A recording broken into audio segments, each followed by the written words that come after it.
Hey everyone, Mike from the Retro Gamer Vlog here with another rant type video that is typical for Tuesdays. So this week my topic was actually inspired by a guy named Nick Dragon, and basically I don't actually know what his username on YouTube is, I don't remember it. So if he allows me, I'll just include a link for that in the description. Another reason I'm doing this video is because the Happy Console Gamer did this video, and I just thought it'd be cool. So a mixture of Nick's topic suggestion as well as that allowed me to put this video together. So on that note, I'm basically going to let you know that I'm open to any suggestions for any Tuesday or at least early week video where it'll be a rant, or because it's not always easy to come up with topics, although I do have a lot in mind. Anyway, so let's get right into this. The first game here, by the way, a few of these are going to be reviewed by were reviewed by AVGN. So yeah, the first one here, the box is in really rough shape. Super Pitfall. So I'll go ahead and show you what the actual game looks like. It's in really nice shape, strangely enough. So there, Super Pitfall. And this game is basically, you're going through like dungeons, like almost like an old dungeon crawler. So you're going through the different like dungeons and stuff. You have pyramids in the back there,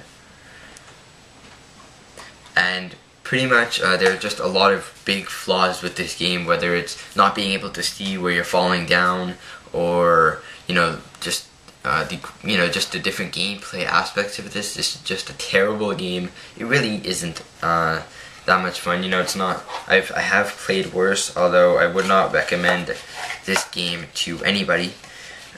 And yeah, that's pretty much it. I don't have that much to say. I haven't logged that much time on this game. So the next game is another game that was reviewed by the AVGN, and that's actually the original reason that I picked it up, just because I wanted to really try it out. It's Silver Surfer. And this game is notorious for being extremely hard. It is just, the way the bullets are fired, the way the enemies come out of nowhere. It's just an incredibly hard game. You're probably seeing that right now. And it's just, it's one of those games that can be kind of fun just to try to get past it, but after 2 or 3 minutes of playing it, or maybe if you have a long attention span, a bit longer, you just get so annoyed with it and you can't stand it. It's a really tough game. It was not put together very well, and whoever developed it obviously did not try it out. Either that or they were just a master gamer. The next up is going to be surprising to many people, especially anybody who knows that I'm a huge fan of RPGs. This is actually kind of like one of the it has to be part of anybody's favorite RPGs. It's Final Fantasy. Honestly, although I absolutely love RPGs and I understand why Final Fantasy is regarded as, the best this, the best that, I've never been a huge Final Fantasy fan. And although it is not one of my most hated games, I just figured I'd put it in this pile to explain to you guys that I really don't like it that much. Just the newer Final Fantasies I'm kind of a bit more into. There's something about the gameplay style, and I've played many games similar to it, but there's something about Final Fantasy that I just have never enjoyed. I didn't mind Final Fantasy 3 for the Super Nintendo actually, but other than that, I'm just really not a big Final Fantasy fan, and I don't really know what else to say. Hopefully you guys don't mind that. So the next up is an obvious one. If you've ever played this game on the Super Nintendo, then you're in luck, because that game is actually a bit better than the one that I'm about to show you, although they both suck. It's Mario's Time Machine. It's educational Mario, really. Anyways, this game basically takes Mario through time, and, it's like one of those old PC games, and it's just a crazy game, and you have to go through time to collect stuff, and it's supposed to be an educational game, but many different factors, and like the colors in it are pretty off. Storyline, the fact that it is not fun at all, made this game a total flop, and somehow it managed to sell a bunch of copies. I have it on the NES. I actually don't have it on the Super Nintendo, which is the more common version. But yeah, I definitely don't recommend that you play that, or actually I do recommend you try it just to see how a game should not be, especially when you're trying to make it educational and fun. So this next game up, which is on the best shape, it's Donkey Kong 3 for the Super Nintendo. Now this is one of those games that is fun for just a few minutes. It's one of those games that really should have just stayed on the Game & Watch, where Donkey Kong got its roots, and you know, it really is just a very simple game. There really is not much to do, as you can see in the gameplay video that that you see on the screen right now.